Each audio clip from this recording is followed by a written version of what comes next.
low amount because of the fact that they're only concerned about certifying fisheries, not anything else, not selling logos, not having some other basis. There is for chain of custody, which is connected to this, if you kind of talk this lingo, but I can simply tell you it's just tracing your product. For those of you that sell fish from your boats direct to consumer, there's one called low risk chain of custody that's going to be available. And that cost is to be able to fill out a questionnaire and actually get it reviewed and confirmed against the benchmark is probably going to be somewhere under $1,000, maybe, I think much less, but they're still trying to work on getting that completed.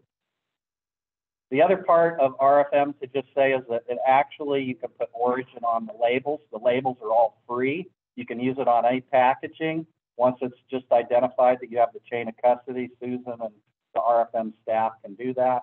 We have many customers in the global markets that are quite interested now in using this. If you go to, for example, like Walmart, you can walk into a Walmart and they show maybe 3 or 4 of these certifications. And the reason why is because they want to also have competitiveness in this area. Because what happens if MSC says, hey, I don't like Alaska sockeye salmon, they can still buy Alaska sockeye salmon because they are RFM validated, part of their procurement policy. So I'm going to be around for any questions. Susan also is what I would call a technical expert to help you. But why do we need this? And why do you need it as fishermen? Is because it will either limit or give you access to global markets that you either don't have or you may not have as this changes. Western Europe requires almost 100%. You have to have one of these validations, otherwise your fish will not get sold there. In the US, it's becoming more and more common. Japan, I would say many of the global markets, sustainability is on the top of the list of how they look at validating their fisheries. And it's not just told by us. As long as we have sellers markets, pretty easy. I think we can push pretty hard. But when it goes the other way, for those of you that have been in this room and been on both sides of that, like I have, those become real limitations on our access to markets. And we want to be able to get value out of that process. Okay. If you come by the Acme booth, I do have. Thank you. Thank you. Let's finish up on that topic. The BBRSDA stands firmly behind the RFM program. We've offered 6 scholarships for the low-risk chain of command for direct marketers. 2 of them have been taken. That means there's 4 still available. If you're interested, please contact Francis. And it's quite a thing to differentiate yourself in the marketplace. It's an opportunity. So with that, I'd like to introduce Andy Wink, our Executive Director, to begin with the market analysis.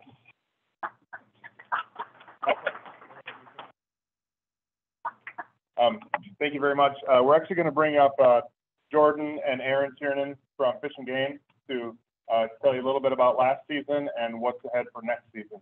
So, and then we'll talk about markets. How much fish are going to catch, guys?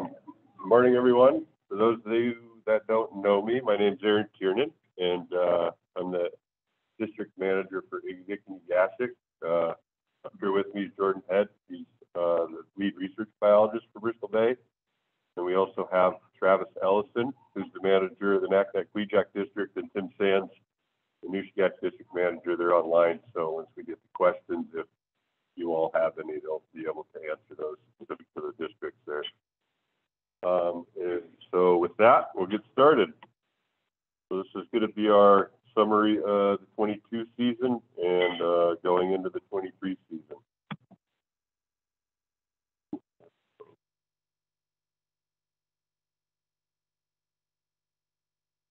So to start off, we just want to say thanks to the BBRSDA for being part of the Fisheries Collaborative, for their support, the management of Bristol Bay Fisheries. It's been a huge help to have this collaborative around to help us kind of shore up some shortfalls that we had in the past with budgetary issues, so we can continue to do the work that's needed to manage this fishery. So as an overview, we're going to go over the 2022 total run escapement, how the allocations fell out, and then go district by district on how those played out. And then Jordan will give a summary of or go over the 2023 forecast. And we were going to talk about management strategies, but we'll get into that once it gets time to it. And we'll go over a little bit about the Board of Fisheries meeting that's coming up at the end of the month. So this is just kind of a map we threw in here that kind of shows the Port Muller stations in their relation to the fishing district for everybody to look at. And so what average run time? Probably what, 5-7 days on average from any point in that transect to hitting the district. Just give you a little bit sense of the scale there. So for the 2022 season, it fell out where our total run was about 83.3 million sockeye, which is the largest that we have on recorded history. Outside of Bristol Bay, there was 3.9 million fish caught, and that was fish that was caught in the North Bend and the South Bend of Area M. Vast majority of those were. So the inshore run came out to be about 79.4 million, which breaks out to a harvest of 60.6 million and a total escapement of 18.9 million. Here's how all of the escapements ended up. We either met or exceeded all the goals throughout the area. The ones that were exceeded were all over on, well, sorry, 2 of those were over on the west side with Newton Wood, and then the Gastic went over by about 36,000. And now we have for the allocations. So for Knack-Knack, Queejack, 75% of the fish went to the drifters and 25 went to that net fleet, which is a little bit skewed from what's in regulation, but we manage for statement first and then allocation second. Sometimes it can be hard to just nail the allocations down depending on fleet sizes and fish movements and entry patterns. Moving down to Igdick, 79% drift, 21% set, which again is a little skewed from regulation. Gashick was 89% drift, 11% set. Nushagak was 82 drift and 18% set. So for the Nushagak, the harvest, 22.6 million, and the total run was about 30.2 million, both of which were the second largest on record. For escapement, there's 3.4 million fish went up the Nushagak, which is about 2.6 million over the upper end of the goal, and 3.7 million went up the Wood, which comes out to about 1.9 million fish over the goal. And so the big reason for that was trying to protect king salmon. You know, they haven't had a easy time the last decade or so in the Bering Sea, so we're trying to do what we can to ensure some fish get up there for escapement. And at the sonar, we estimated about 44,000 went past the sonar this last year. Now shifting over to Knack-Knack, Queejack. Above average run at 22 million. Escapement goals were all met with the district-wide, area-wide total escapement of about 8 million. The average was at 14 million, which is above average, and there was consistent fishing all season due to the small numbers of drift vessels in the district. And the full district was open every tide, except for the Queejack section, which was closed. The 3 tides for the drift fleet, 2 tides for the set. So a lot of time, a lot of opportunity in Knack-Knack, Queejack. Iggy district escapement ended up at about 1.8 million, which is near the upper end of the goal. Harvest was 16.5 million, And that brings the total run to about 18.3 million, both of which were the second highest that we have on record. The notable things about that run was we had a pretty big decline in our jack numbers, or 1-1s and 2-1s from the previous years. And then our 2-2s kind of had a little bit of a resurgence in the kick, which is we had the highest number of 2-2s since '09, where here recently we kind of saw those numbers not show up, but so it was nice to see them again. Now, finally for Ugasic. Escapement landed about a little over 1.4 million, harvest 6.2 million, brought the total run to 7.7 million, both of which were the third highest we have on record. The vast majority of the run was made up of 1-3s. About 5.6 million of those guys came back. And we had consistent fishing down there as well, as with the whole bay really, but we started fishing on June 27th and never looked back. So that concludes my summary of the year, and I'll hand it over to Jordan here, and he will run through the forecast for everyone. Thank you. That's a precursor as to what I'm going to talk about. They knew I was about to talk. Yeah, first time talking in front of a live audience in a while, so I'm kind of nervous. I'm used to doing this in front of a computer screen and only a computer screen. So, yeah, we'll go over the Bristol Bay forecast for 2023. That was just published a couple weeks ago. We tried to get that out really early this year, and I think there was a lot of effort from a lot of people to get that out well in advance of what we have been doing it, because I know there was a lot of uncertainty going into this season with markets, and that was so. Stacy Vega, she's one of our research biologists. She does a ton of work for the forecast. We have Tyler Dan in the genetics lab, and the genetics lab really hustled to get us our genetic components so we could reconstruct the run this year. So they're not here. A couple of them are on the line, but when you see them, let them know you appreciate their effort if you do. So this year we have a forecast of just over 51 million fish for Bristol Bay. So let's dive in and look at what exactly that forecast is made up of. Bristol Bay forecast is made up of 36 individual forecasts. So we do a forecast for each age class going to each river within Bristol Bay. When you sum those, so what we're looking at here, all those individual ones can be seen on the left-hand side of the screen. When you sum them up going across the page, you can get a forecast that's returning to each river. So for example, this year, Quejack, we're forecasting 8.1 million fish. And then we add up those forecasts for each river within a district to come up with a district forecast. So this year, we're forecasting 18.8 million fish to the Naknek-Quejack district, 11.4 to Egegik, 3.3 to Ugasic, and 16.7 to the Nushagak, with another 700,000 going to Togiak. You add all those up to come up with the 51 million forecast for this year. We can look at age class throughout Bristol Bay by going down, by summing things up, going down the table. And you can see that we're forecasting about 17 million 1-2s, about 5.5 million 2-2s, 23 million 1-3s, and about 5 million 2-3s.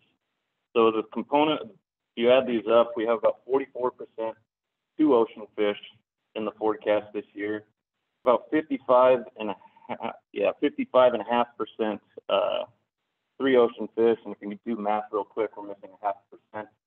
We do a 1-4, a four ocean forecast for the Nushagak, so there's about 350,000 predicted to go to the Nushagak this year for four ocean fish. Over on the right-hand side of the page, over here is where we kind of take into account some different things to come up with a harvest projection. So the 51 million is the total number of fish we are predicting coming back to all of Bristol Bay this year. But in the forecast, we have to do some sort of escapement projection. And how we do that is if that river is well above average run size, we shoot for the upper quartile, like the 75th percentile of the goal range. So we do that for each river, and this year we're projecting about 13 million escapement in Bristol Bay. We also take into account fish that are going to be harvested on their way to Bristol Bay. We do that by looking at a 5-year average of the exploitation rate of Bristol Bay fish within the Dune South Peninsula fishery. Applying that to the forecast would be about 1.4 million fish expected to be harvested outside of Bristol Bay. That varies. That's not an exact science. It's just kind of a guesstimate. But that would leave us with approximately 36.7 million harvests predicted for this year. We don't do a true harvest forecast. We're not forecasting harvest, but that can kind of give you an idea of what the expected harvest might be this year. So how does that compare to recent years? And a lot of people, I've heard some comments like, wow, we're really going over the edge. But when you look at this forecast in comparison to the forecast we've put out over the last 8 years, with the exception of last year, it falls pretty in line with what we've been seeing over the last 9 years in Bristol Bay. In this figure, the red line is our forecast, and then the blue line is what actually showed up in those years. And when we look at the error associated in the forecast, we still have that same figure on the bottom, but on the top is the percent error from forecast to what actually showed up. You can see that over the last 9 years, we've been consistently under forecasting the run by about 20%. There's a lot of reasons for this. I dove into it quite a bit in the spring meetings forecast discussion. I think there's a recording of that online, so you can kind of look at why there's some error and uncertainty in the forecast. And I'll probably dive into it again at the spring meeting, but I didn't want to take up too much time here today. But with that being said, let's look at what's driving this year's forecast. Like Aaron mentioned, and I think we saw very few jacks last year. The Bristol Bay forecast uses sibling relationships, meaning fish that were born in the same year, some of them returned last year, their siblings are going to return this year. And that's a major component of our forecasting method. We also use several other things, but that's a big driver. So having very few jacks last year is kind of an indication of what we could expect from two ocean fish this year. So the 8 years prior to 2022, throughout all of Bristol Bay, we averaged about 343,000 1-1 jacks, meaning they spent 1 year in the freshwater, 1 year in the ocean. And then we also averaged 282,000 2-1 jacks, meaning 2 freshwater years, 1 ocean year. Well, in 2022, we saw 66,000 1-1s, and we saw 70,000 2-1s, like an order of magnitude less. So that's why we have a much lower two ocean forecast going into next year than we have been seeing in recent years. But it's not all bad news. The 3 ocean component of the run is looking very strong. We had 40 million two ocean fish last year. According to kind of the sibling relationships, we'd expect a very good 3 ocean run this year.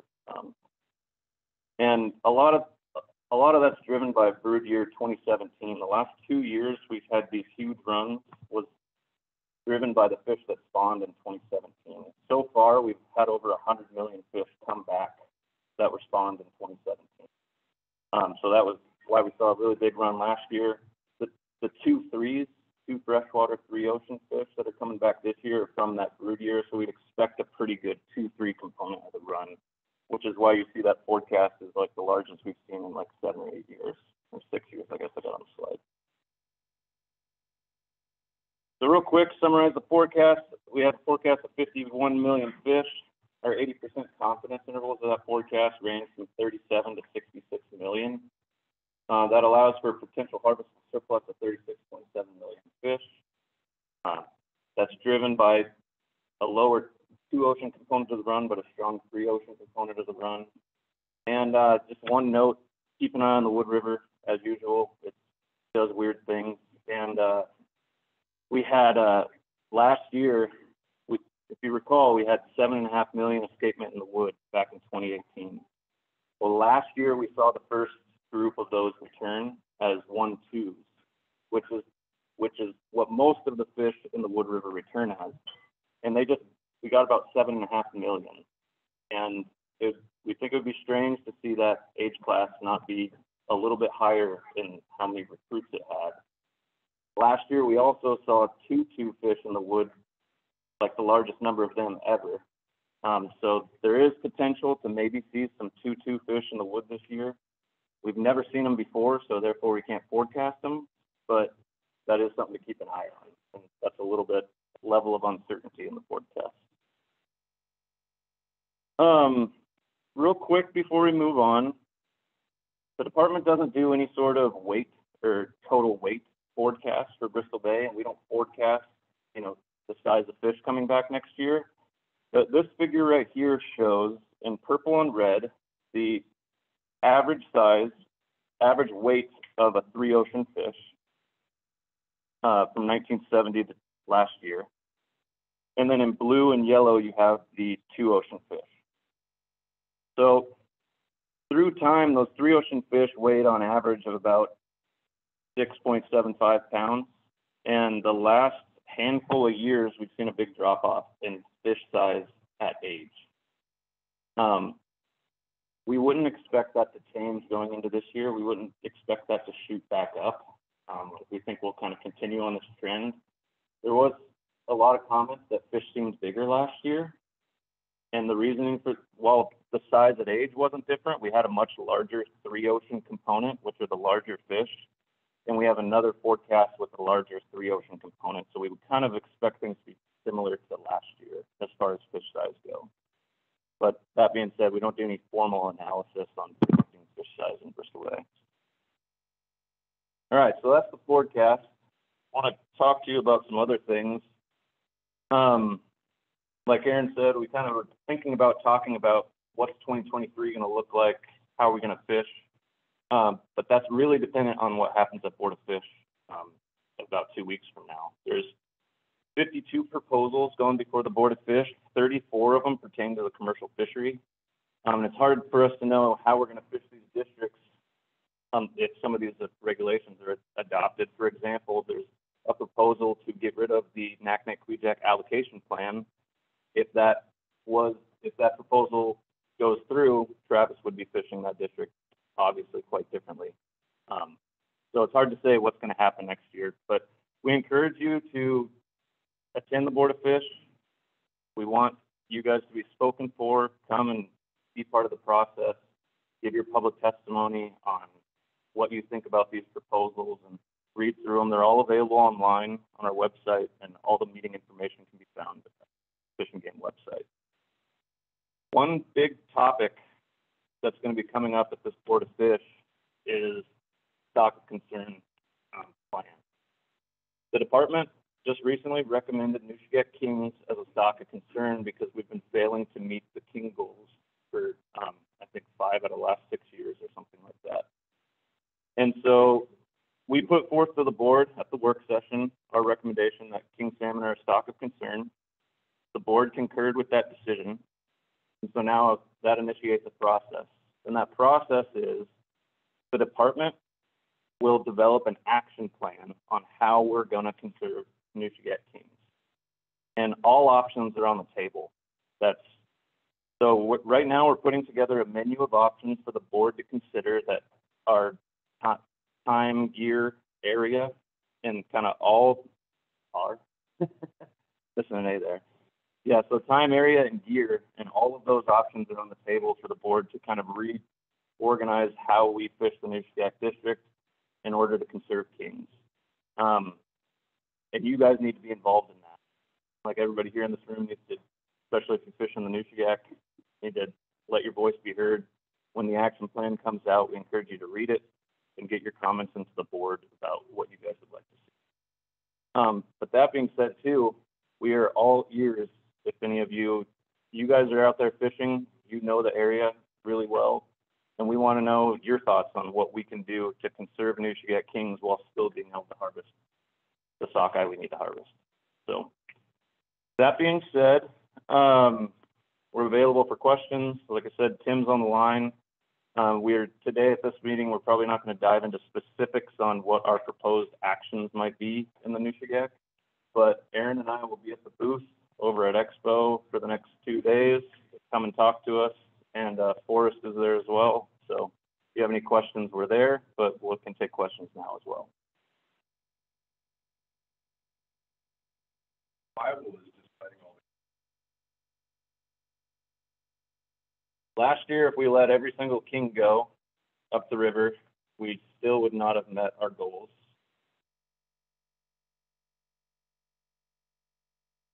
Oh, letting them go? You know, that depends on the condition of them. We've done some, up on the Kuskokwim River, we did some catch and release studies like that. We had pretty good success releasing fish from our test fishery there, and a lot of those fish survived and made it up to spawning ground. So there is some validity in doing that. The news last year, Jimmy, you on?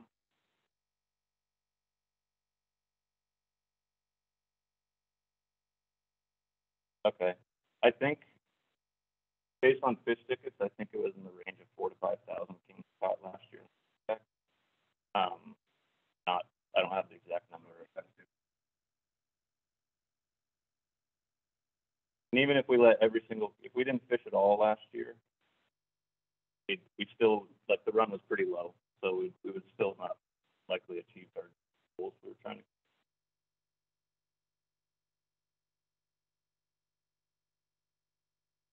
No comment.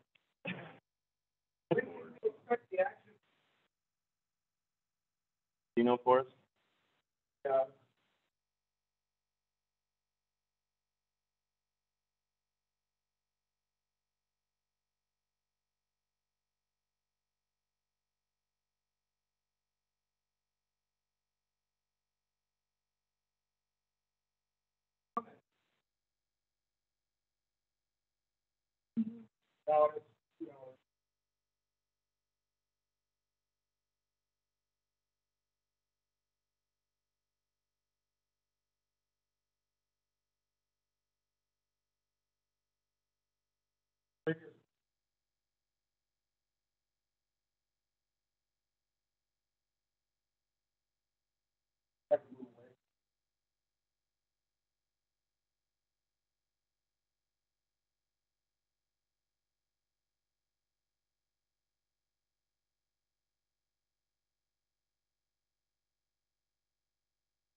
I mean, it's hard to say what's going to happen.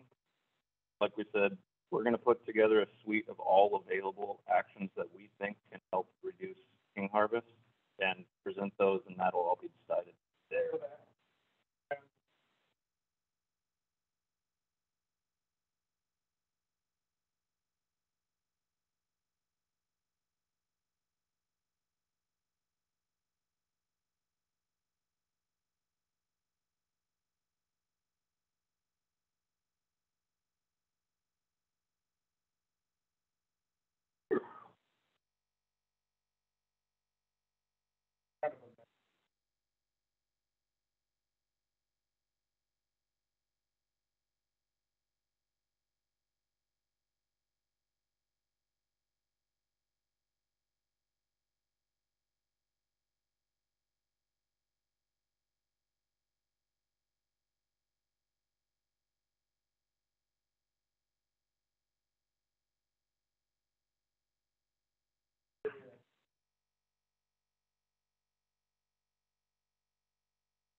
Yeah, do you want to come up here for it?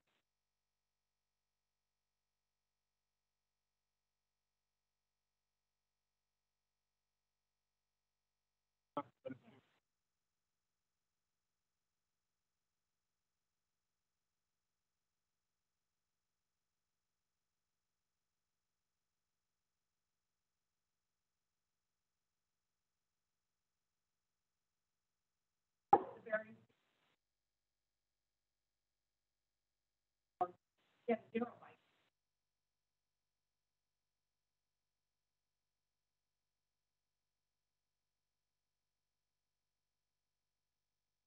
No, the action plan will be focused on Bristol Bay salmon.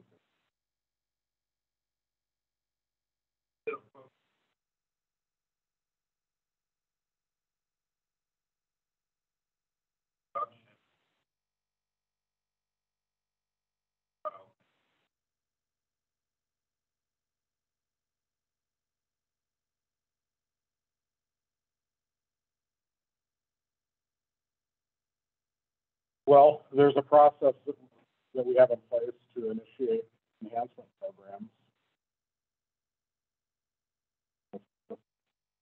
that would have.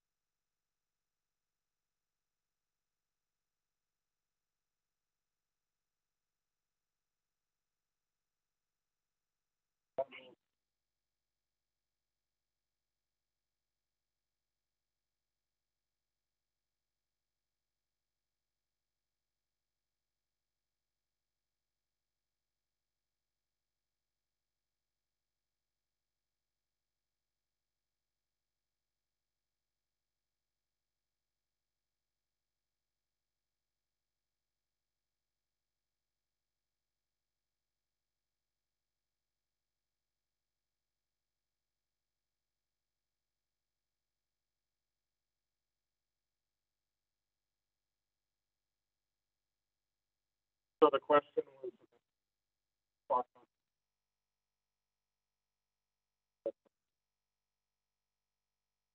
yeah, that's a mixed one. There are Chinook runs on the Alaska Peninsula, on the North Peninsula, and there's a Chinook run at Chignik as well. We know that that's a mixed stock fishery. We didn't sample that fishery for genetic stock composition this year, and so we don't really have good data to use to develop management measures focused on conserving Nushagak Chinook outside of Bristol Bay. If we had data that would help us develop management measures, we would be looking at that, but we don't. The best data we have is related to the Bristol Bay fishery itself, and that's likely where the highest mortality of Nushagak Chinook occurs, within Bristol Bay. So likely that the greatest conservation benefits will be gained by changes to management. All right, thanks, Steve.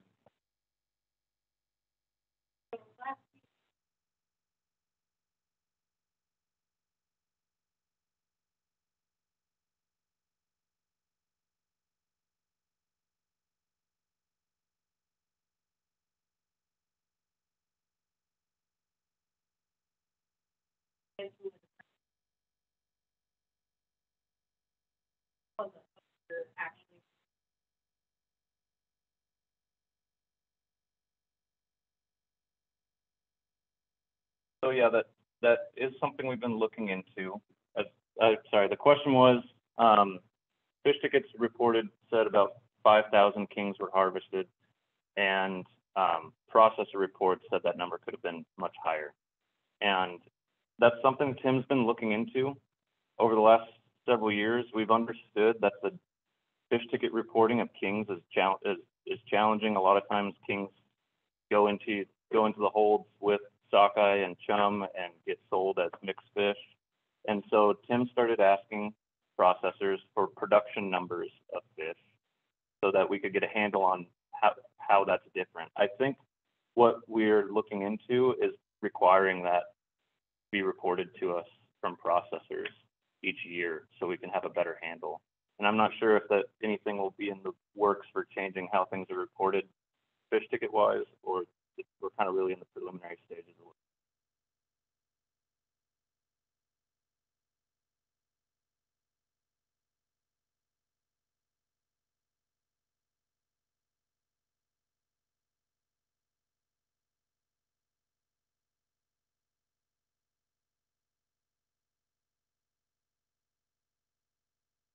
There's not currently planned. The question was the assessment project for Nushagak Kings has been shown to be not the greatest of project for enumerating kings, and asking if there's any plans immediately this year to make adjustments to that sonar project.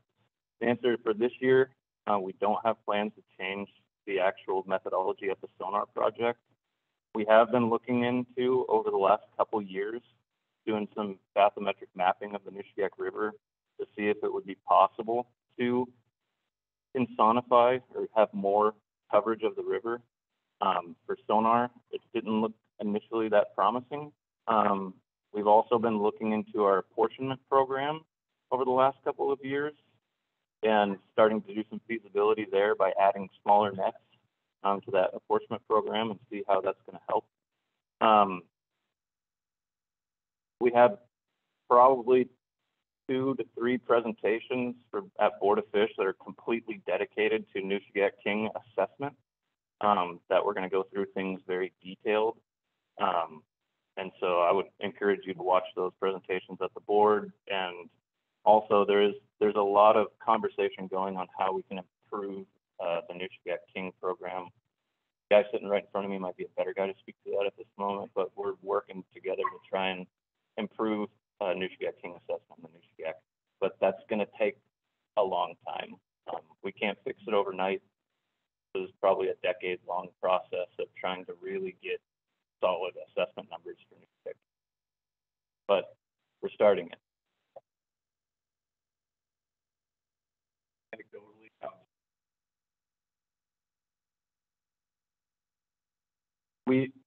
The question is anecdotally, do we think there's more kings in the system than's being indicated? And we know there is. We know the sonar, we've done studies, does not enumerate all of the fish. It's an index project. It indexes the fish, meaning it counts a portion of them. So we know the number's larger, but even an index tanking down to nothing means that there is a problem there. We do know that there's an issue with king salmon in the Nushagak. We have had anecdotal information that would say things are better than what the sonar would indicate in some years. 2019, I believe, we think, based on aerial surveys and catch per unit effort and sport fishery information like that, that was likely a better year than the sonar would have indicated. Well, the last 2 years were not good, and there's no sugarcoating it with aerial survey numbers or anything like that.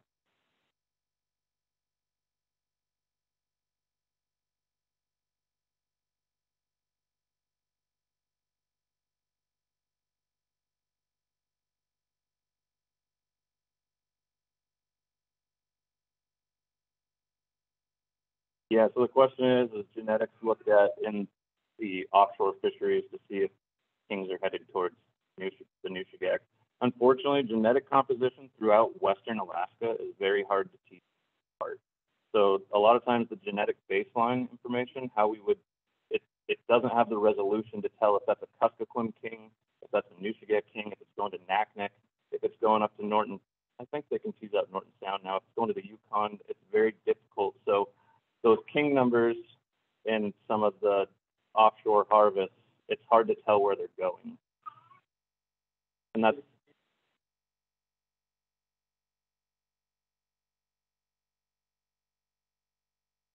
the Three River Index is, so the Three River Index is used in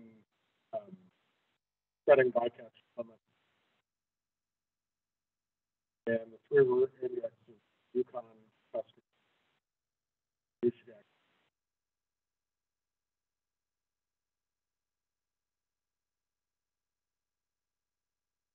Yeah, I was just curious about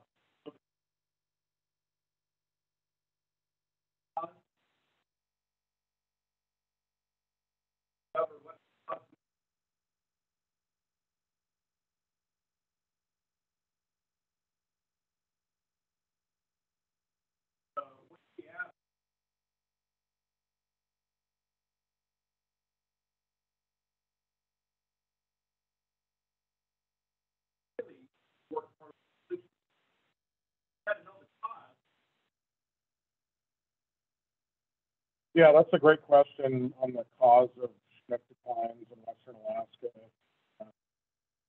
And you know, as most of you are aware,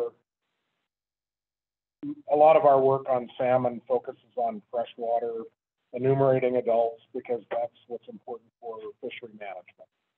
So a lot of our work focuses on being able to forecast the run,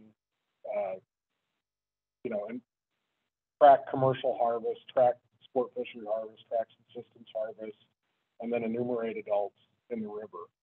We don't do a lot of work in the ocean to look at salmon life in the ocean, where they spend half or more of their life in many cases.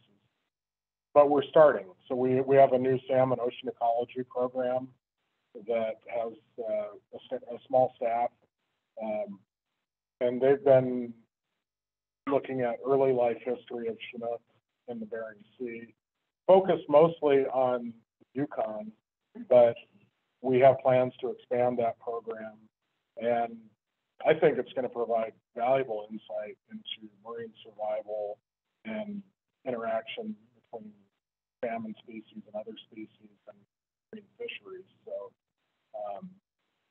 look for those results coming out in the future. But yeah, we're concerned about that question as well, and are dedicating resources to it.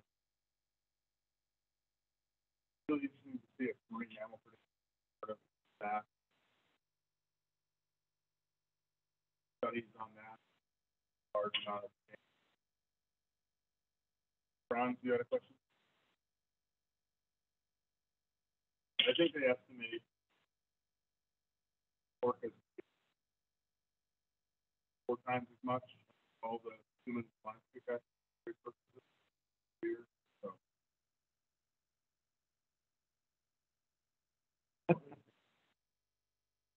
Any other questions?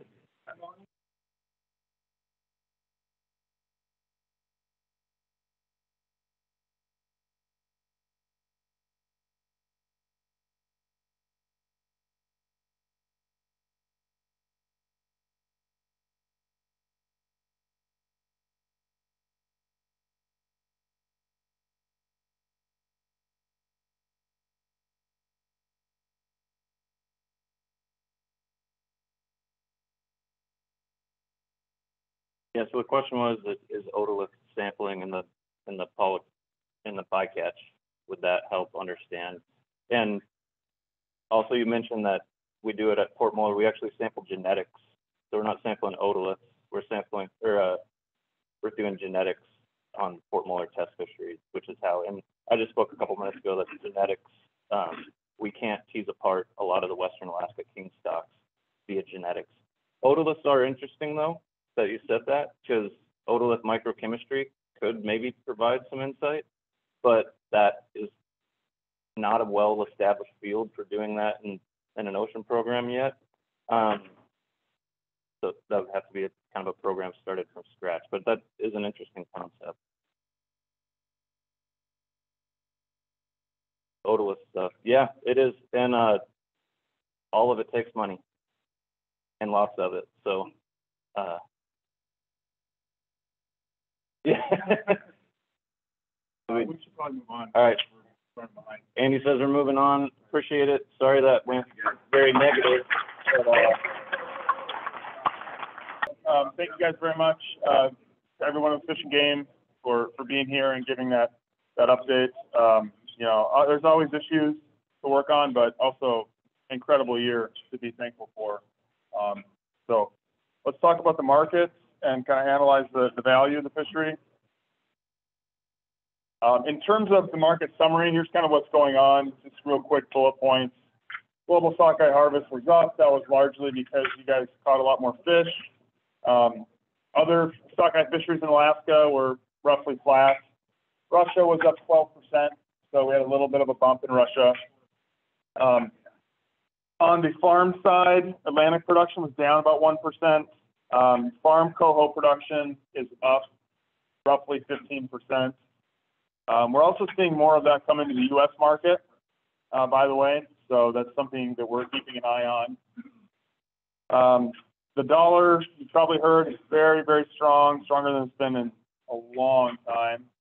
That is not good for this fishery and for Alaska salmon producers. It makes it more expensive for foreign markets to buy our fish.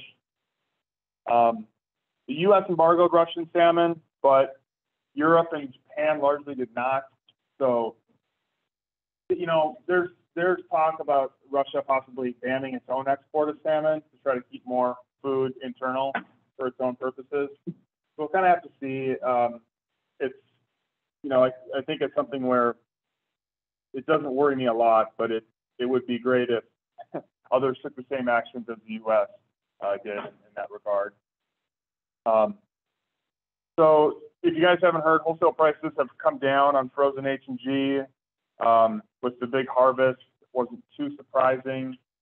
You know, seeing them kind of in the $3.50, $4 range right now. You get different info from different folks, but yeah, we've seen that come down. They were quite high prior to the season. I think part of that suggests there wasn't a lot of inventory, but anecdotally, I've heard that there was some. So a little bit hard to tell there. So in terms of, you know, kind of a market forecast for this year that we just came out of and looking ahead towards next year, I wanted to post this up. This formula above is the answer that I came up with to a question that I've gotten from fishermen for a while is, you guys, you know, Andy, you tell us about the dollar, you tell us about supply and demand conditions. Can you just boil that down into what it means for ex-vessel price? And this is the result of trying to do that. What I found a couple of years ago was 3 factors that almost perfectly predicted the final average ex-vessel price. So on the table there, well, actually, I'll go through the factors first. So the first statistically significant ex-vessel price factor was the Bristol Bay sockeye harvest volume. And that's just the fish you guys catch, not the number of sockeye that are caught anywhere else, which I thought was kind of interesting that didn't seem to have an effect on your guys' prices. But that's the first one. The second one is previous season's net processing revenue. And what I mean by net processing revenue is just the difference between the wholesale value of what the processor sold it for and the ex-vessel value that they paid you guys. So what was that kind of working capital proxy number? The last one is the frozen H&G sockeye export price. And so, you know, sort of coming into the season, where was that price at? The higher it is, generally, the higher the ex-vessel price is, right? So for those of you that remember your regression and statistics, it had an R-squared of 0.99, almost a perfect fit. And you can see the expected and actuals down there below.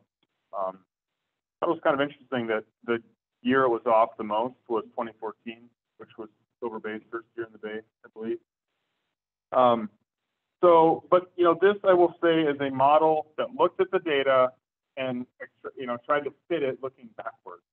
So we've had a few years now. So how did it perform as we went through 2020 and 2021? So it projected an expected average price of $1.28 in 2020. The final actual was, I think, $1.09. Fish and Game's kind of been you know, I've seen it change a little bit, but right around $1.09, $1.10. So 19-cent difference. And then in 2021, it projected $2 final average sockeye price, and you know, we're sitting at about $1.74 average. I know some folks have gotten up close to that $2 range. And so, you know, you can kind of see the inputs down there below. 2020, that net processing revenue figure of $209 million is on the lower side. So that's what they had in 2019 to bring into the 2020 season, right? And then in 2020, when the base price, I believe, was 70 cents,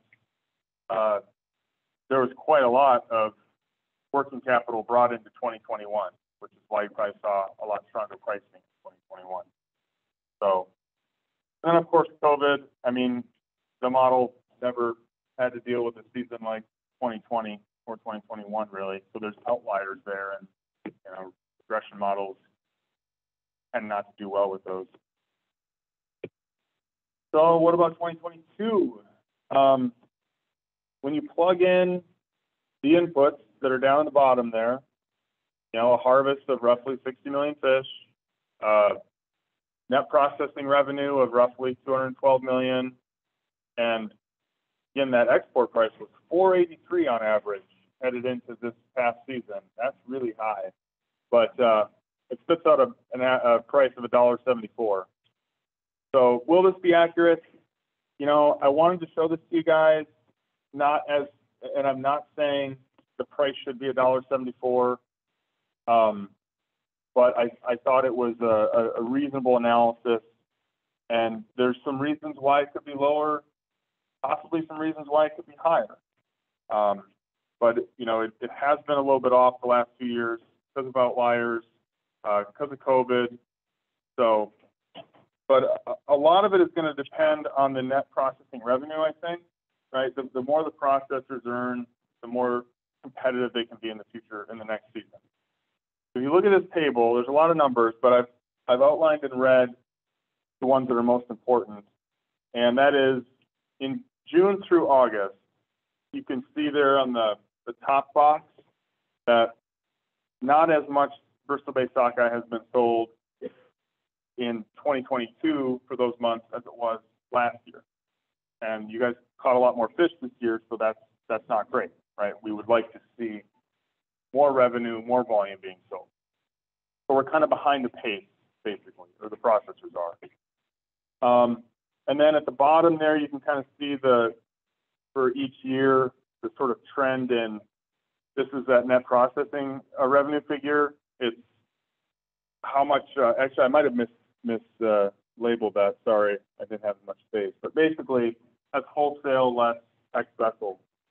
And so you can see that, you know, right around 250 million has been a good place for that. And then it's been really up and down the last few years. So if we don't see a fairly healthy number there as we get closer to 2023, then I'd be a little more bearish on price for release adjustments and possibly next year's base. So this is data that we post up on our website at bbrsda.com/marketinfo. The state releases wholesale data every 4 months or so, and so we post it up there when we get it. Sorry, I hope I'm not running too late, but I'll try to be quick. One thing that also affects pricing is the amount of excess capacity. Okay, the more excess capacity there is, the more ability processing companies and plants have to take on more boats. And a lot of times that might mean bidding them away from another company. But if everybody's full, if everybody's at capacity, then you really lose that competitive incentive, right? So this next year with the lower forecast, there's likely to be a lot more excess capacity out there. So, you know, I think that is something that is supportive for pricing.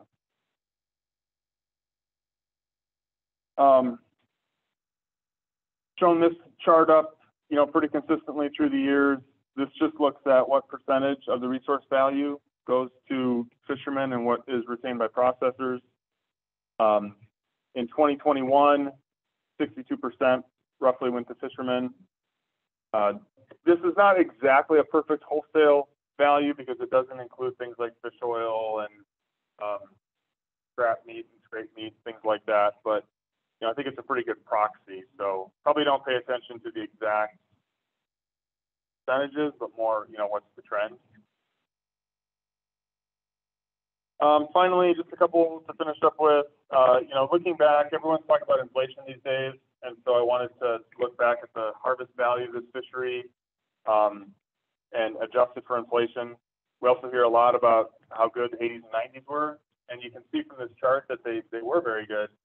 I didn't sort of have a slide for it, but you know, the thing I'll say about that is that during those years and decades, you know, Bristol Bay sockeye was a much larger component of the world's supply of salmon, and you know, now with farm salmon, it's quite a bit less. So there wasn't probably as much price competition back in the 80s and 90s as there is today. But you know, it's a wild fishery. Things are going to be up and down. So, and you guys know, as running fishing businesses, you kind of got to take your average over the years and see how you're doing. So when we put this into a 4-year moving average, I think you can kind of see the trend a lot better. And I mean, the RSDA was started right around 2006. And so that was when I think things in the fishery kind of got bad enough that, you know, the fleet was really looking for some things to do to try to turn that trend around. And there's been a lot of investment. A lot of people have, you know, been responsible for what we've seen since then. But, you know, like our good old days here again, well, the price certainly isn't as high adjusted for inflation as it was back then, but, you know, the total value is definitely grown a lot. And so I think that's something to be thankful for. And when you compare it to other fisheries in Alaska, this is just the change in permit value since 2006, with the red being the SL3G. And so, you know, Bristol Bay has become a lot more valuable, and that's reflected in permit price. So, if there's any other questions on the market analysis, I'd like us to move on, but we can take a question or two before we do. Anybody? No? Okay. I want to bring up our financial administrator, Becky McShane, to talk about finance.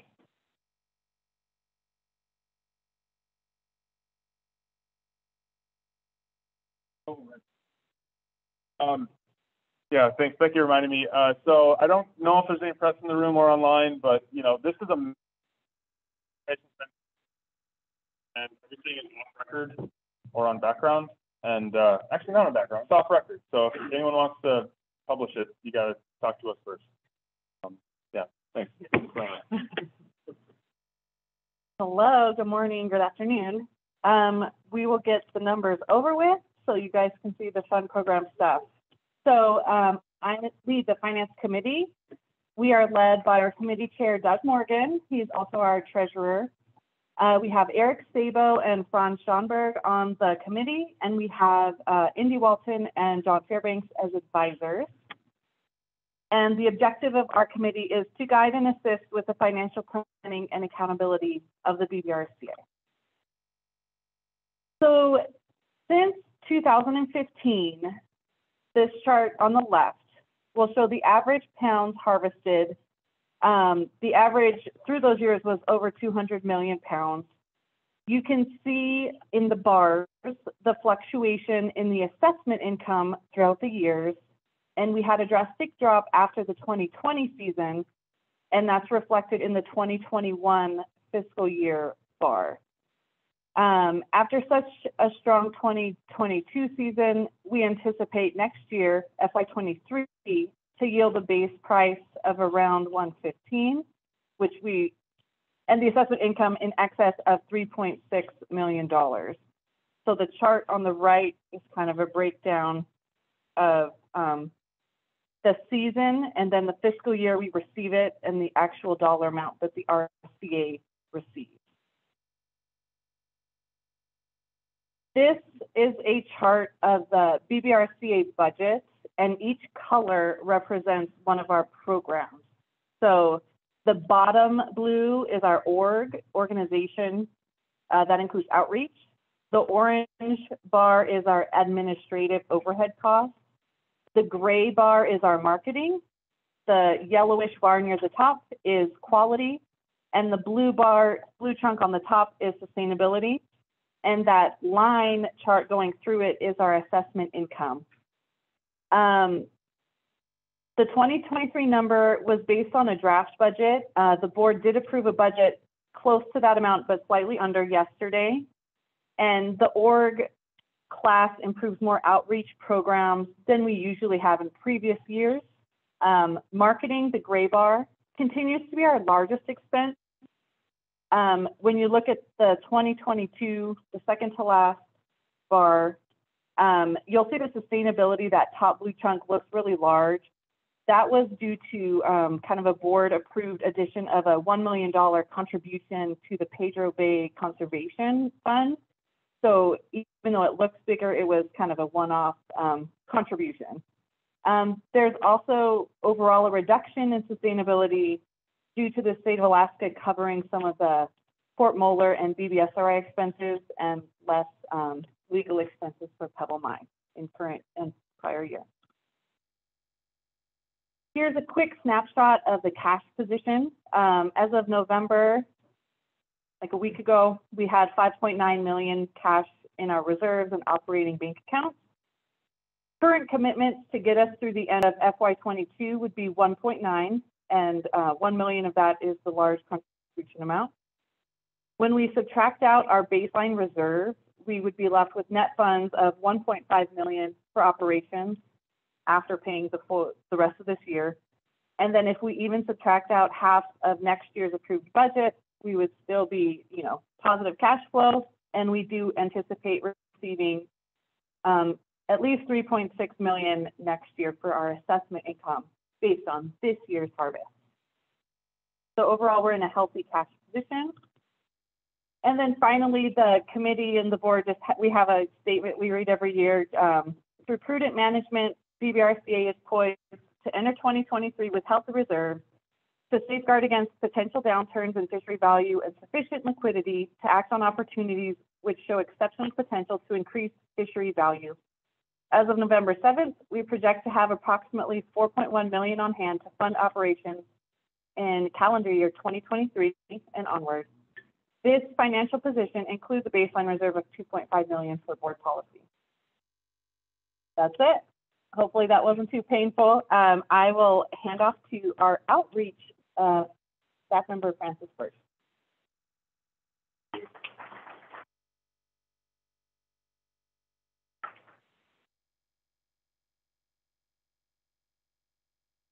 All right, thanks, Becky. Thank you all for being here. I'll get going. Our outreach committee, Eric Sabo is the chair, got Mark Niver and Peter Andrew as our board member committee members, and then Jamie Buffet, Melanie Brown, and Tom Rollman are other committee members. Our outreach committee our goal is to engage with the fleet and others to further our mission, and talk about a few ways we do that. The market info is one way. Andy just went into some great numbers there, and that's updated and available online if you want to take your time with some of those charts and visuals. I won't read all of these. You guys are familiar with the KDLG fisheries report. It's important to us when we're out there on the water. Our annual report you guys receive in the mail, it's here too. It's a good kind of snapshot of what's been happening in the year and the return on investment organization. I'll talk about crew training in a second. And the Waypoints monthly newsletter, a lot of you are here, so you probably get it. But if you don't, sign up for that. And if you haven't seen it in a while, maybe check your ad info at BBRSDA as a contact and make sure you get that in your inbox. The fishermen profiles are a fun way that we help tell the Bristol Bay story, and they're super important. We use them in our marketing program and other things we do. It's, pretty quick, some questions about your Bristol Bay story, and we request some photos. So if that's something of interest, we love seeing those and welcome and encourage them. And all these projects that we talk about, come from an idea in the fleet. So if you are thinking of something that you think would make the fleet better, or we're all ears, and we have a proposal process that makes it seamless. The crew training courses is something new, and it's first in 2021, and then again this year. And through collaboration with a lot of local organizations, BBEDC, Bristol Bay Campus, BBNA, Sea Grant, and AMC, we trained 36 crew this spring, and so in basic crew skills and safety. So I'm excited about this program. It's cool, and to set our younger fishermen up for success on your boats and in the future, I hope. We've been working with some set netters that are interested in joining the organization. The organization would like to see this happen. We see a lot of benefits for both fleets in joining forces as a united voice for the Bristol Bay fleet, and we're trying to think through all the questions and concerns and working on making sure that there's fair representation for both fleets, and that we do that in the best possible way. If, of course, it's the will of the FETNet fleet, it would go to a vote of FETNet holders. we'd love to hear from you. Encourage your SetNet friends to talk to us too. We're really trying to think through everything there so that if it moves forward, it's in the best possible way for both fleets and the organization. The advisory panel is a new thing for the RSDA this year. We're working on creating an advisory panel, and the goal of this would be to aid the association in discussing, critical issues and finding solutions, and that prioritize new ideas. We have our board, and this would be an additional group of people, a lot less structured, a lot less commitment than being on the board. It's not an election process, but just another group of individuals who have their ears and eyes out in the fleet and just, can continue to help us communicate best with all of our members of fishermen. So we're seeking 7 members to join that committee. So if that sounds like something you would be interested in, have capacity for, we're just asking for a brief letter of interest, and we'd love to talk to you and get more involved. Another plug for the newsletter. If you're not signed up, go ahead and get that. We try to pack it with news and opportunities and stuff relevant to the fishery. I will cruise right on to quality. Our quality program, have a typo here, but our chair is Don Schoenberg. Mark Niver and Doug Morgan are the other board members on the committee, and then Mark Buckley and Katie Bursch are the other committee members.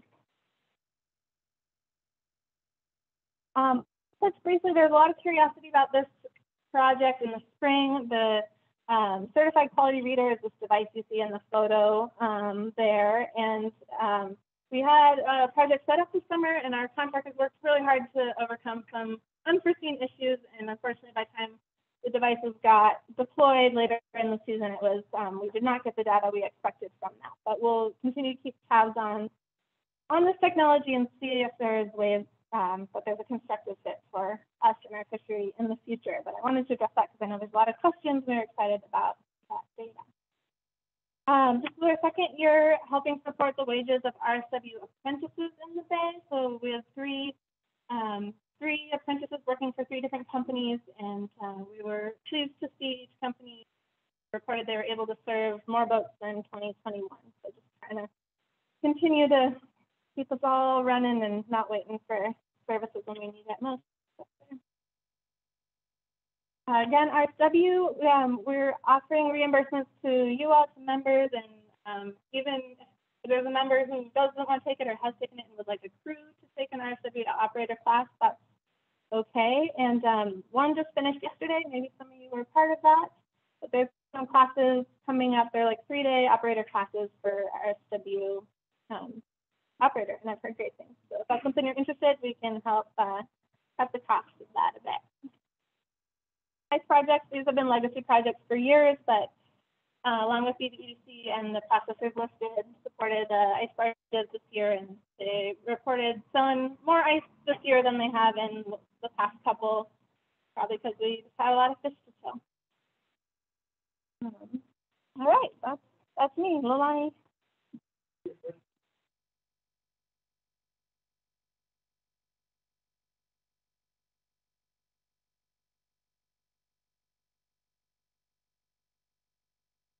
Let's see. I don't know off the top of my head this year, but I think generally it's about.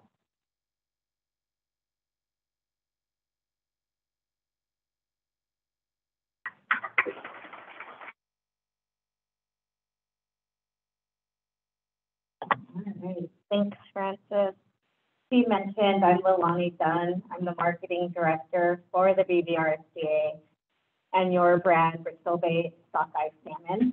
Before I jump in, I want to thank the marketing committee. They meet monthly. Fritz Johnson is our chair, Peter Andrew, Ron Schonberg, Reed Clay, and Spencer Burnfield. In addition, we work with Rising Tide. They are our creative agency, and we also have a PR agency in Edelman as well. Mark Jones is our current retail contractor, and hopefully will be for a very, very long time. There's no one like him. And we have a small food service team, both in DC and Seattle. In DC, we had Ariana Bellman and Daniela Quinsova. In Seattle, as well as Sam Mitchell, a BBRSDA fisherman. Sam's over there. Thanks, Sam. As a reminder, our program's mission is to promote and market Bristol Bay sockeye in the domestic market with the goal to eventually explore international markets. As the brand continues to mature and as opportunities arise, and you all gave me about 80 million reasons and opportunities to go global, so we are headed that way. Just a brief review on what we did in 2022.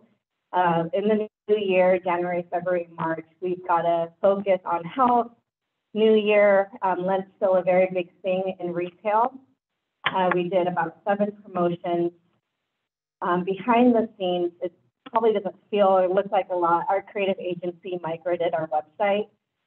When I started, everything was hosted different places. Again, something a user can't see, but it was a heavy lift. So they were pretty busy this year working on that. So I thank them. We had a big focus on finding your fish, as well as astaxanthin, which is our biggest nutrition and health push messaging for that new year, and to kind of support the trend during that time. You could see that the most visited pages were the salmon cooking guide, recipe gallery, and how to find Bristol Bay sockeye. That same year, or that same quarter, we went to Boston Seafood Expo North America with the team. We had a handful of really great leads, both in the U.S. And one of our first food service promotions, as well as going international.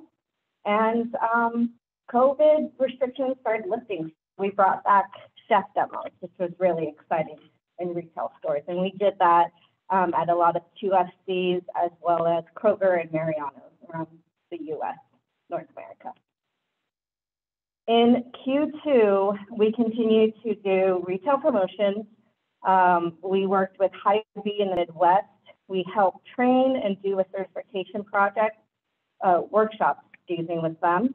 And we worked with Harris Teeter. We helped them with digital promotions, as well as a newsletter that they sent to their own customers. And we started talks with Zucker's Bagels in New York, and we worked with Acme, which is the largest smoked salmon supplier. They did a spin on their traditional bagel with lox, and instead of featuring icky farm salmon, they featured wild Bristol Bay sockeye, and so that was really popular. We did a giveaway with our friends, the Salmon Sisters. They rolled out a red salmon extra cup. There's a lot of engagement and excitement there. And we also started to dabble more in Instagram Reels, thanks to a fisherman, Nell Bury. His reel in one day received over 400 likes, 300 shares. Again, lots of engagement as well.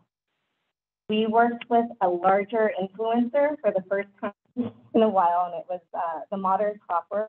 They were a personal connection, and they're based out of Oregon. They are not chef trained, but they make food look really good and approachable, which is a huge hit. As of just a couple weeks ago, there were over 1 million views on that recipe. If you go on your search engine and type in baked salmon, it comes up as one of the top 5 recipes. And they have a lot of good talking points on Bristol Bay and the origin and our fishery. Going back to Zucker's, our first food service promotion in New York, they were featured in QSR, which is quick service, fast food restaurant publication. And I just kind of highlighted a blurb where they call out Bristol Bay, Alaska as well. Different influencers featured and visited the Zucker's and took photos, did all the tagging. And what's really cool about New York, it's super dense. One Brooklyn is about 10 Portland, Oregon. So we got a lot of exposure there. In Q3, this is where you guys all got really busy, and I got really busy as well. Andy and I kind of just watched the numbers come in, and we knew that the next year ahead was going to mean something big for everyone in this room. and we hired a subcontractor to help hit bigger media so that we were planting the seeds to the American audience that, hey, this is happening in Bristol Bay. Not only is it currently happening, you're going to see it, and you're going to see it in your retail stores, you're going to see it in your restaurants. Get ready to eat your weight in salmon. So we, like I said, we had New York Times, we had mention in Forbes, Seattle Times, all over Alaska, Anchorage News, Kodiak, Yakima, you name it. It was happening. I don't know. I know the Wi-Fi out in the bays.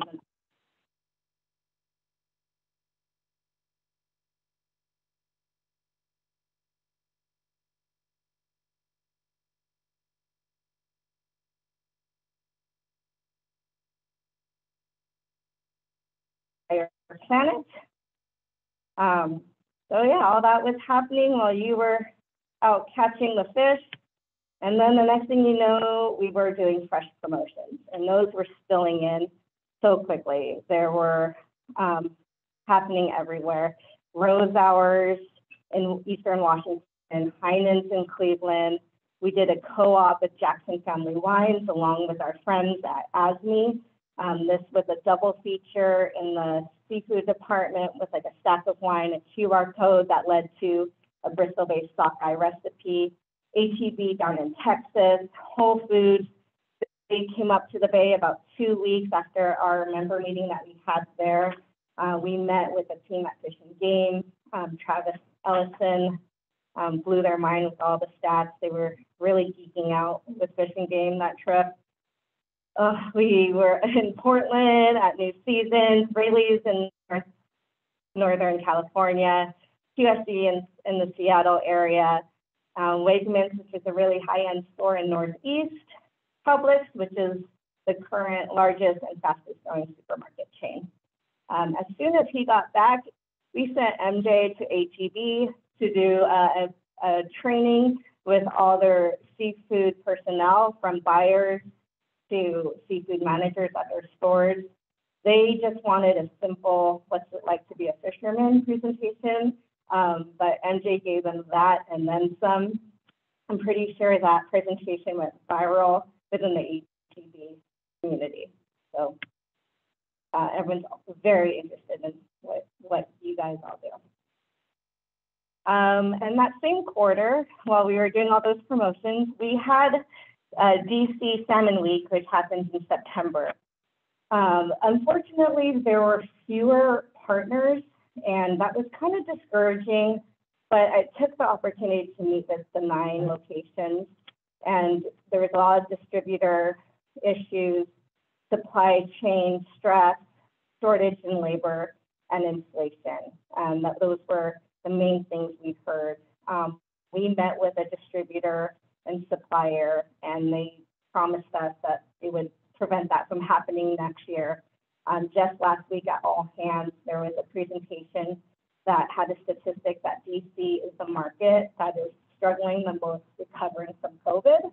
And that's a shame, but it also was kind of reassuring to know that that's what was happening, and that is what we had to deal with. Though we had fewer markets, we still had 2 local publications talk about Salmon Week. And like I said, they're going to take that learning opportunity from this year and hopefully do better next. In greater news, that same week, this is kind of my dork slide because I felt so blessed to be amongst such powerful women of Alaska. But our friends at BBRSDA still hosted their salmon celebration, and over 200 people were in attendance. Bristol Bay sockeye was served about 12 plus different ways. 3 members of the Alaska congressional delegation attended, and they stayed from start to finish. Also, U.S. Treasurer Lynn Malerva was there, as well as Representative Rick Larson from Washington. And a few weeks after we had our member meeting, RTC went up to the Bay. They took some photos, they did some videos. This video is customized for this Seattle Salmon Week that's currently happening, but we have customization coming for all our retail partners as well in Lent.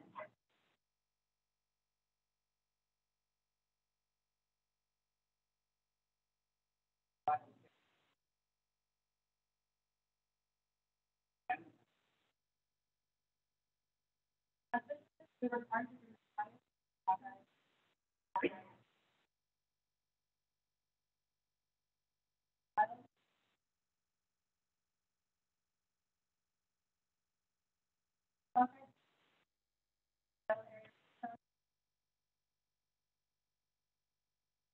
shout out to everyone that let us disrupt their preseason game and take photos and sit with us.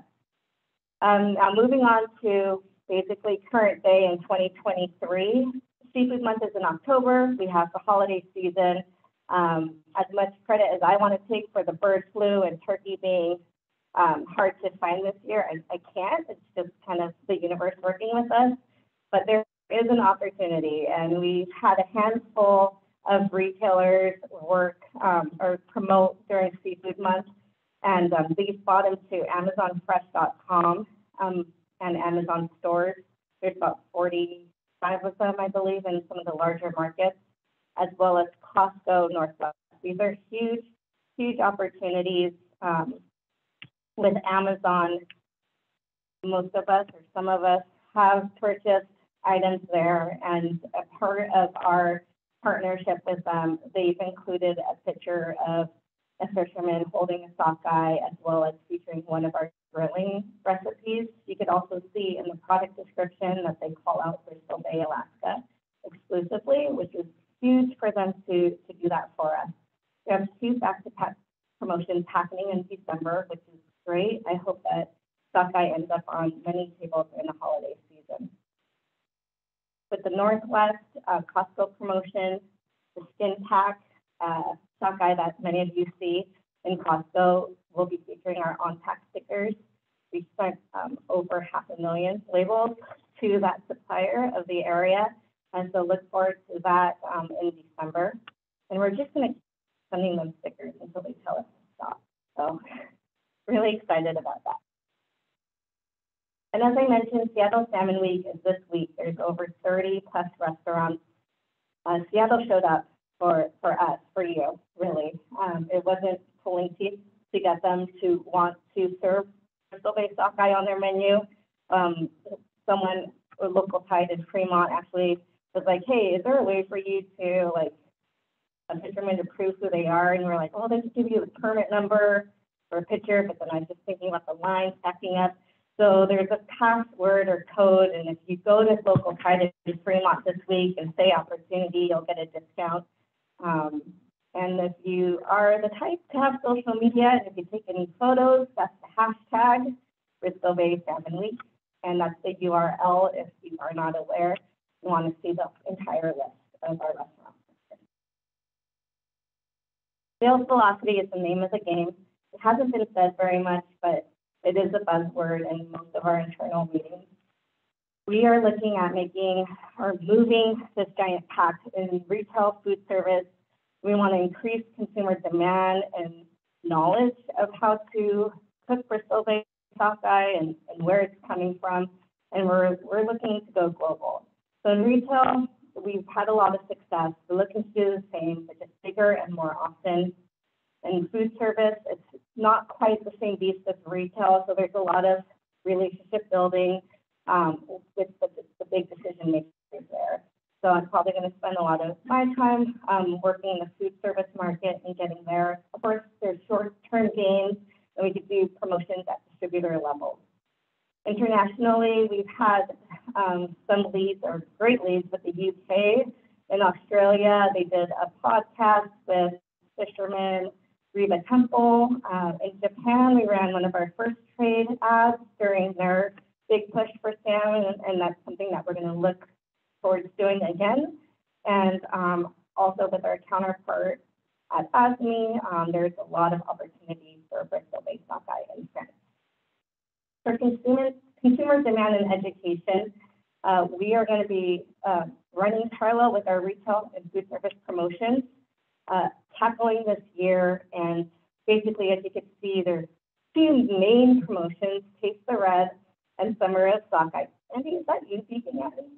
Okay, just checking. It's like, I'm trying. I'm almost done.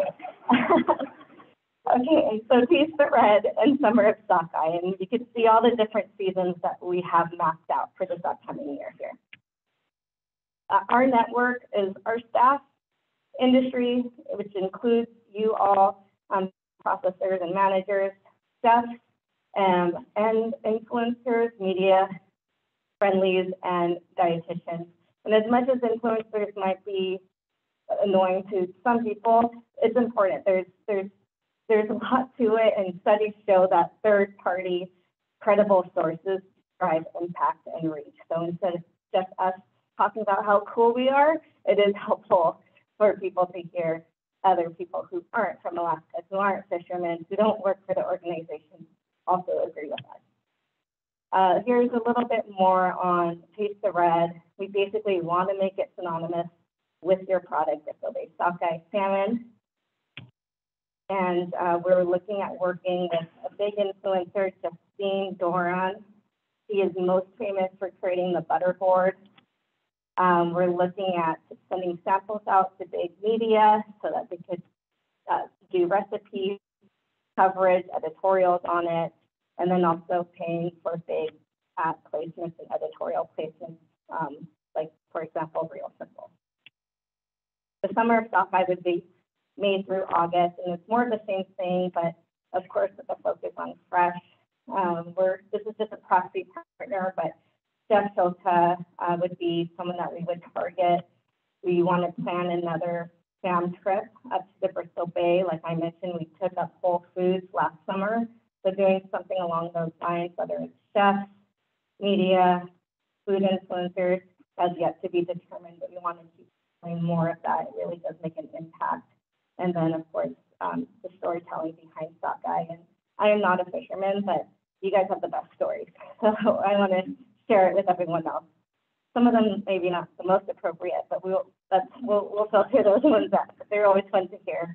And that's about it. It's a lot crammed in one month, and I'm available. Email's best. Thank you for your time. Thanks for showing up today.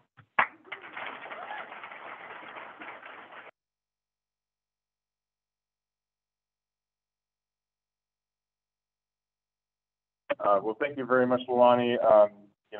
Lots in front of the marketing program and lots going on. And really just excited about the Bristol Bay Salmon Week. I mean, 30 restaurants and growing. I think the Ferris wheel is going to be lit up red most of the week. It's really, really cool. So, but let's talk about sustainability. Want to really thank our committee. Jay, stop calling me. You were butt dialing me. Want to thank our committee, our very dedicated committee. Mark Nivers, our chair, Fritz Johnson, Eric Sabo, Robert Buckmeyer, Nicholas Sowie, and Kelly Steyer. So, our goal obviously is to maximize the sustainable yield and keep this fishery coming along. Back up and say, we do that through protecting habitat, supporting management, and research largely. So the Port Muller test fishery, the state funded a lot of the core Bristol Bay Fishery Collaborative activities for the last couple of years. That ends this next summer, and so we're hopeful to see the state pick that funding back up. It's saved us a few $100,000 each year over the last few years. But we have taken that money and invested it largely into Port Muller, basically replaced the Pandalis with a larger Half Moon Bay, and that allowed for less downtime and less gaps in that Port Muller data. Also worked with the processors and BBSRI to put, BBSRI put onboard genetics labs, and that's really been huge. Now, before they were maybe spending 40% of their time getting those samples to shore and then having that flown up to Anchorage to be analyzed. Now that's done out on the water, and they're spending more time sampling the fish. And the genetics testing, I think, has actually been better than it was going to Anchorage. If you do not get the daily email and particularly text updates, I'd highly recommend that. We put it around a little bit more on social media before the season, but the Port Muller test fishery, they'll send you out daily text updates, and that can be really helpful. We budgeted about $114,000 for Port Moller in 2022, and we'll see what the state does. But if they don't fund BBFC, we're probably looking at spending closer to $235,000 next year. Context. Pebble Mine, we've been very involved for quite a while about fighting against the mine. We have a lot of really great partners, and kind of want to take this opportunity to thank all our contractors across all of our programs because I think we have a great board, we have a great staff, we have great contractors too, and so much of what gets done in this organization is through contractors. It's where we spend most of our money, and so try to do that smartly, and we work with really, really great folks. Anyway, on Pebble, we're part of a coalition of just such a wide range of stakeholders. You've got the tribal organizations, you've got the sport fishermen, you've got the environmental groups, and a much longer list than that. But we've had weekly or biweekly calls now for probably about the last year, and I feel like it's kind of when the tide really turned on Pebble.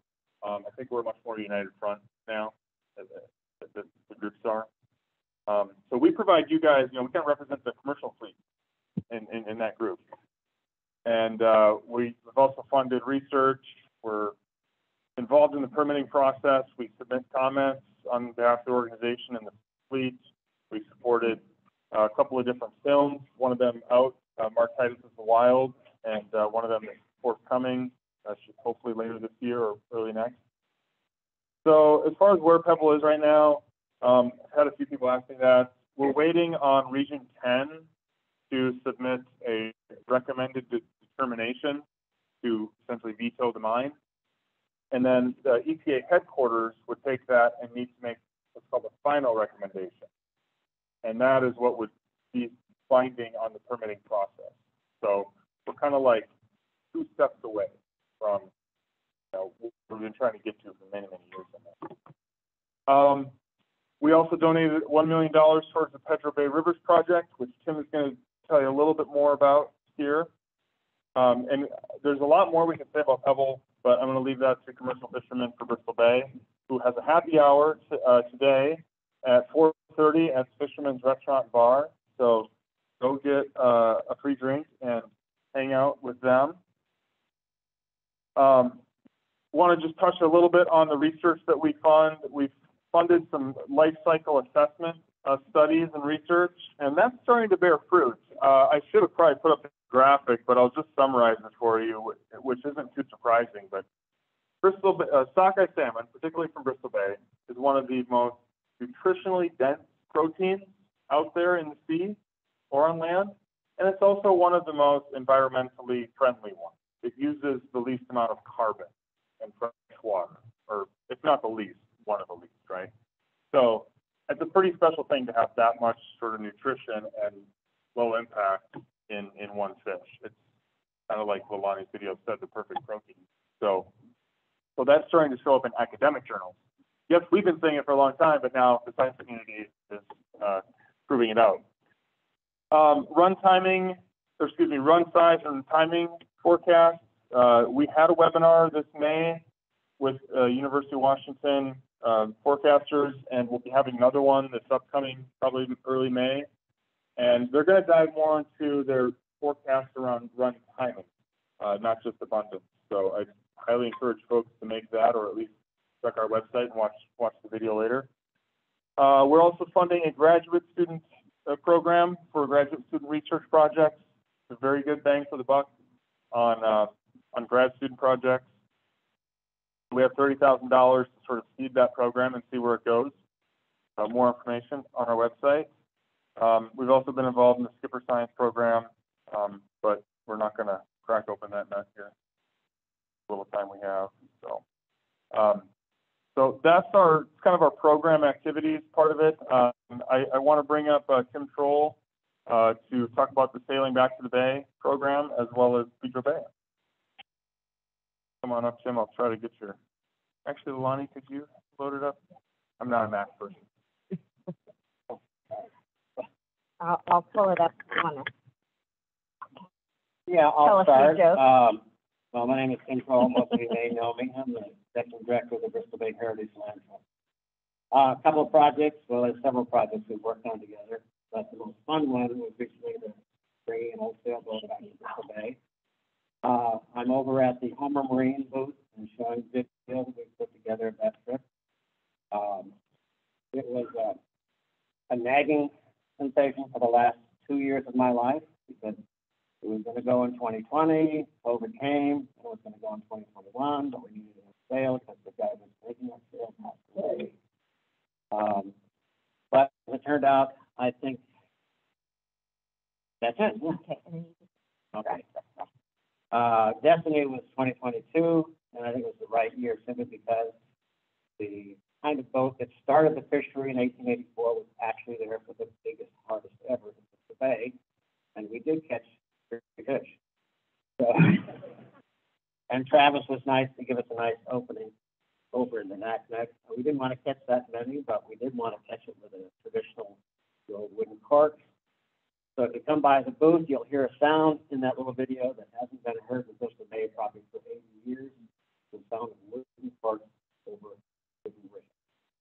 So, nice shot here. We had a good, nice photographer with us going across Cook Inlet. That was the real worry for us. Turned out it was actually a nice, easy crossing. We used a jib sail also. You see some of the old boats with jib sails on them because the sprit rig is not really good for making pistons. But some of the Italians used the jib, but it was very helpful coming across. Also, we had an engine, so that didn't do better either. Little 20-horse Volvo, just cut it along when we needed it. But we were actually able to do most of the voyage of 50-50 sail and power. The problem with it was most of the wind was out of the wind. The wind a lot. That was fine. Honestly. But here's a nice, beautiful shot going across. Here's a nice drone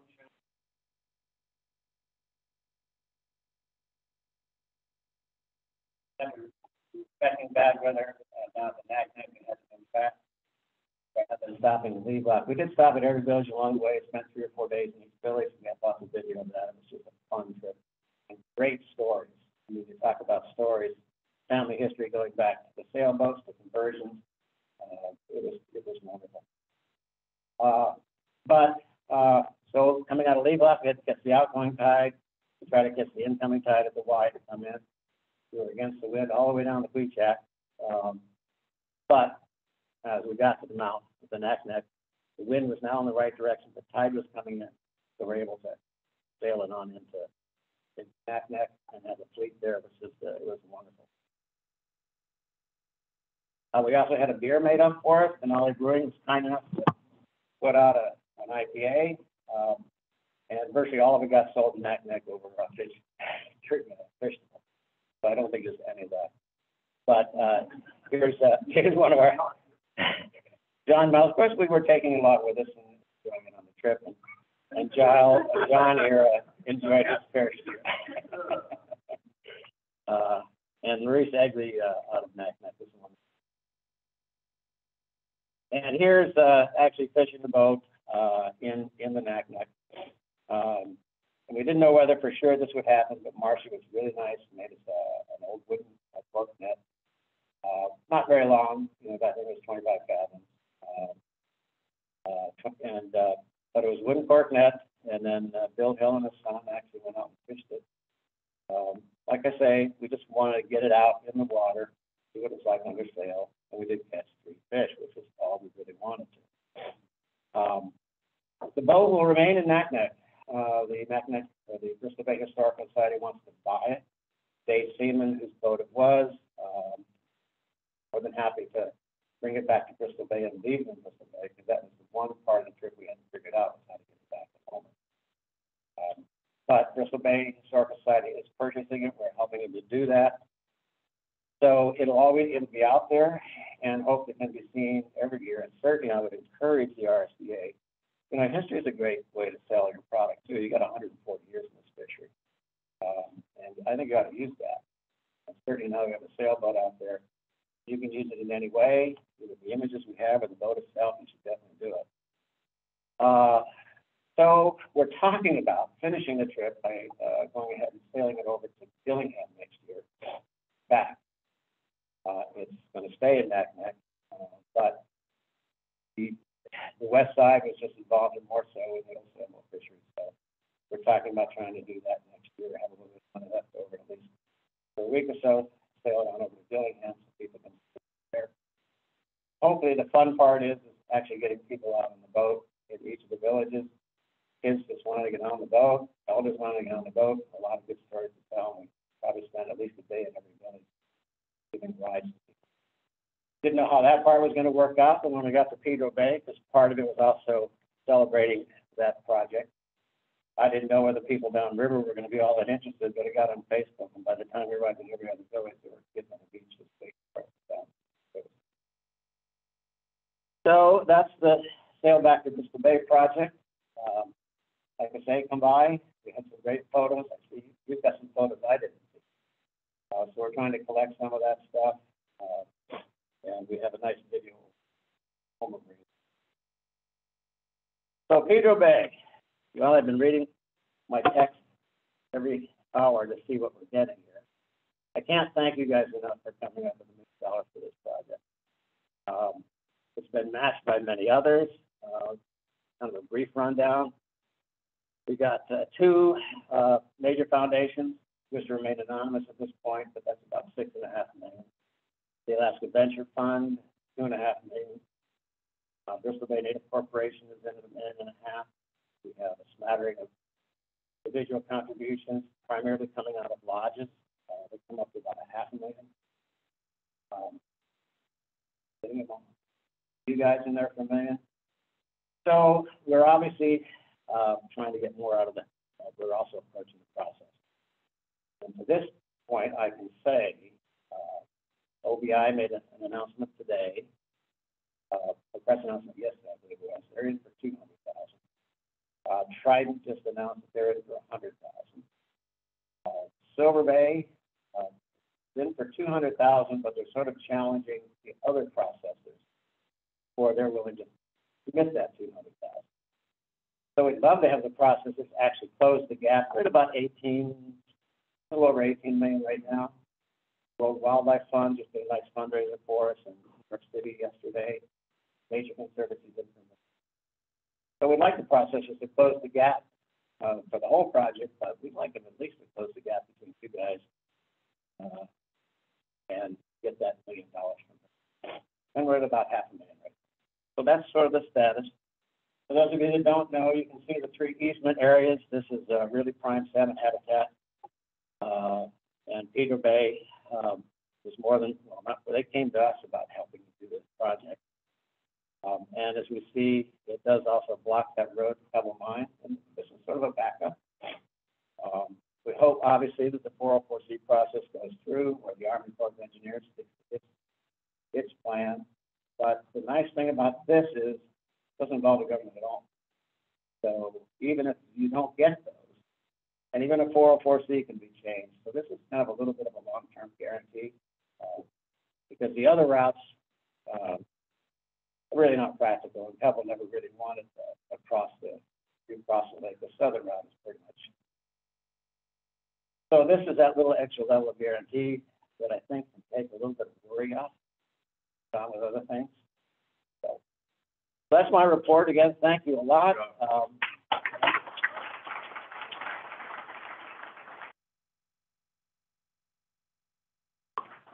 And if you want to get a taste of what it was like to be a real fisherman, that boat is out there. And, you know, it's sort of like energy efficient. So, thank you.